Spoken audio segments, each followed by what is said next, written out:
Taka-sensei, Oi. eu fiquei sabendo que você assistiu a um curso agora na pós-graduação do USP que vai trazer um tema muito interessante para os nossos seguidores. Sim, nós tivemos uma disciplina que falava sobre o mundo fantástico do Japão com a professora Koko Nango, né, que veio lá do Japão, uma professora visitante. Hum, E no vídeo de hoje, acho que vou falar um pouquinho sobre yokai, que foi um dos primeiros temas que hum. ela trouxe. Inclusive, vai interessar muitos dos nossos seguidores que gostam de mangá e anime. Com certeza, porque yokai é um termo que é utilizado no Japão, na cultura japonesa, que representa, digamos, o sobrenatural, né? Estes Certo. seres que vão além da compreensão humana. Muitas vezes, erroneamente, é traduzido como demônio, fantasma, monstro, né? Uhum. Mas não é tão bom tentar encaixar essa palavra dentro do imaginário que temos na cultura ocidental. São Perfeito. elementos próprios da língua japonesa. Mas dá para entender yokai como qualquer existência inexplicável, que pode ser desde criaturas sobrenaturais, né? Ou até mesmo monstros propriamente ditos, animais, ou até mesmo alguns objetos.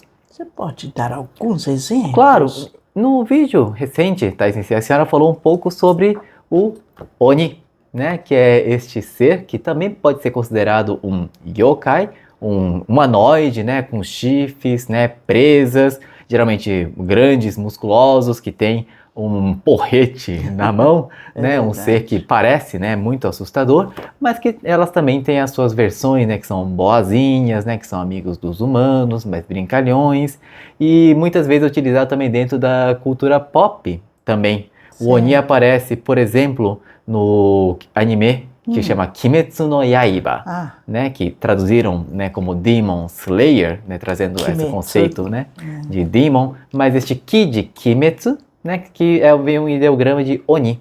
Então, é literalmente a lâmina destruidor de Oni. E a história em que os personagens, né, eles combatem as pessoas que acabaram se transformando em Oni. Então aqui o Oni é colocado como aquele, né, que representa o mal. Mas a irmã do protagonista também é uma Oni, mas ela é do bem. Então também mostra um pouco, né, sobre esta representação, né, mais benevolente dos que chamamos de yokai. Então, Oni não é só representante do mal. Exatamente. Isso é muito importante. Temos vários outros exemplos, né? Por exemplo, Kappa, que né, é um serzinho verde que tem um casco de tartaruga nas costas, né? Em cima tem como se fosse um pratinho, assim, né, um recipiente que ele coloca uma aguinha e ele vive nas águas. E realmente é apresentado também dentro da cultura pop como um tipo de personagem, um personagem aquático, né? É bastante comum também. De animal também, né, indo nessa linha, tem também as raposas, que em japonês é kitsune, que é conhecido pela sua capacidade de transformação, né? Eles conseguem se transformar em vários objetos, até mesmo em humanos, né? Acabam enganando as pessoas. E da mesma forma que trazemos, né, por exemplo, o gato como antagonista de cão, no Japão, como antagonista, né, deste animal que é a raposa, kitsune, temos o tanuki, que é conhecido tecnicamente como cão guaxinim japonês, mas melhor traduzir como tanuki mesmo, como nome próprio. E é um animal que também tem essa capacidade de transformação. Dizem, né, que no Japão raposa e este tanuki têm essa capacidade de transformação, e especificamente o tanuki é conhecido por se transformar em um chagama, que é um recipiente para fazer chá, né? Para preparar o chá. Tem o tal do Bunboku Chagama. Né? Aliás, tem um filme, eu acho que é do Ghibli, não é? Ah, tem, né? Tem o Pompokon, que foi dirigido pelo Isao Takahata. Exato. Né? Que conta justamente sobre esses tanuki, né? Que tem o seu habitat ameaçado pelos humanos, lá na região de Tama, em Tóquio. Muito bem feito. Muito bem feito na cultura pop. E esse antagonismo, né, do Kitsune, que é a raposa, e Tanuki, aparece também em Naruto, Tai-sensei. Ah, bom. É? Novamente Naruto. Naruto. Só que no caso do Naruto, o Naruto ele tem dentro dele a raposa de 9 caudas. Sabe? Que é a Kyuubi no Yoko, Kyuubi no Kitsune. Inclusive, este yokai, né, que hoje está consagrado também como um sobrenatural japonês, ela veio do exterior, né? Ele veio da China. Tal como o Tengu, né, que a Thais Sisi comentou muito bem no outro vídeo. Então tem alguns yokai que de fato vieram de fora, mas temos aí o protagonista Naruto, que tem o Kurama, que é este yokai, né, essa raposa de 9 caudas, e tem o tal do Gaara, que veio o Naruto é da Vila da Folha e o Gaara é da Vila da Areia. E o Gaara, ele tem dentro dele um outro monstro que se chama Shukaku. E ele é um grande tanuki. Qual é o ideograma de Shukaku? Shukaku, Shu é de Mamoru, o Kaku agora não vou lembrar de cabeça, vou precisar pesquisar, né?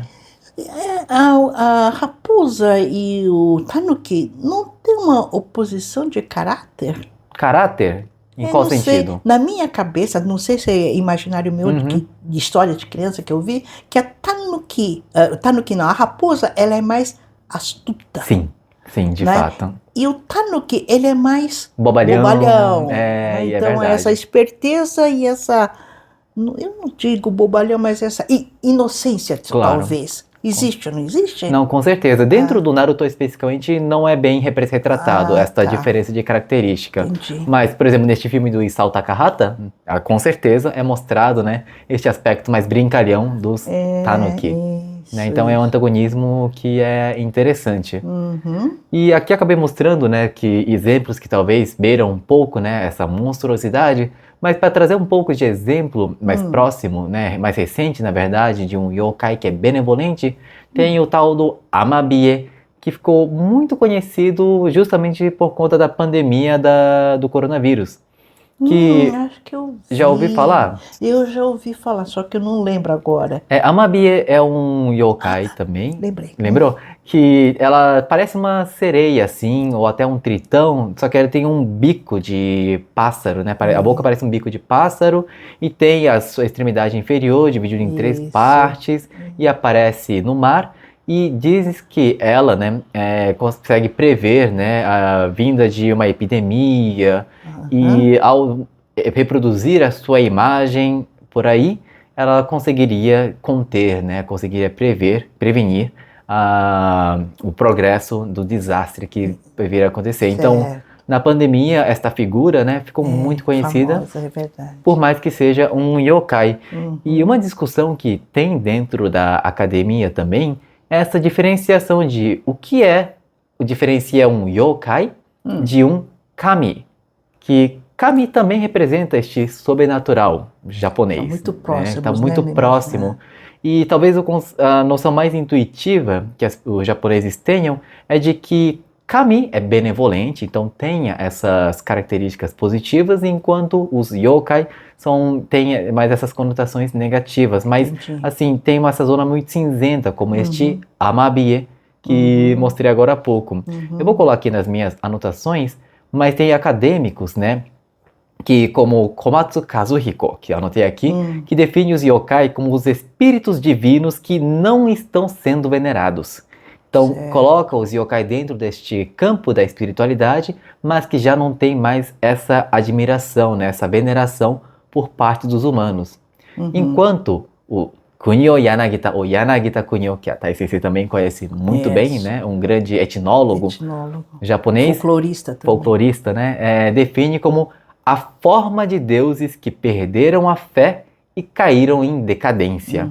Então tem algumas definições que mostram, né, que esses yokais todos são, de repente, manifestações de espíritos divinos, né, ou de repente entidades sobrenaturais que acabaram perdendo esta conexão com os humanos, essa adoração dos humanos. Quer dizer, na essência é a mesma coisa, só que um é adorado e outro... Isso. Entendi. E o que nesta aula da pós-graduação em específico, né, nós vimos é como que este mercado do entretenimento transformou esta noção do yokai, sobretudo a partir da Era Edo.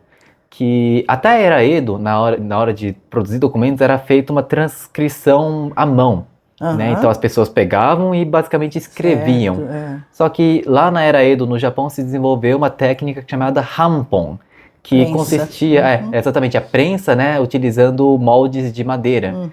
E isso fez com que as pessoas pudessem reproduzir textos e imagens de uma maneira muito mais rápida, né? Então houve uma massificação do conhecimento.